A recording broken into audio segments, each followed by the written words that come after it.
ইল্লাল্লাহ, যে আল্লাহ ছাড়া আর কারো ইবাদত করব না, আল্লাহ ছাড়া কারো গোলামি দাসত্ব করব না। এই কথাই আমরা এক হতে পারি না? অবশ্যই পারি। আল্লাহ না'বুদু ইল্লাল্লাহ, আল্লাহ ছাড়া আর কারো গোলামি দাসত্ব আনুগত্য করব না। ওয়ালা নুশরিকা বিহি শাইআন, আর কি আল্লাহর সাথে অন্য কাউকে শরীক করব না।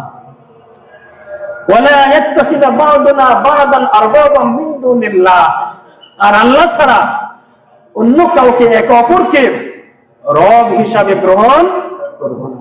চিন্তা করেন, আল্লাহ ছাড়া অন্য কাউকে রব হিসাবে গ্রহণ করব না। এই কয়েকটি কথা তারা যদি মেনে নেয়, কিন্তু ফাইন তাওয়াল্লাউ, এগুলা যদি তারা মেনে না নেয়, এর থেকে যদি মুখ ফিরিয়ে নেয়, ফাকুলু শাহাদু বিআন্না মুসলিমুন, হে নবী তুমি তাদেরকে বলে দাও তোমরা সাক্ষী থাকো আমরা মুসলিম। আমরা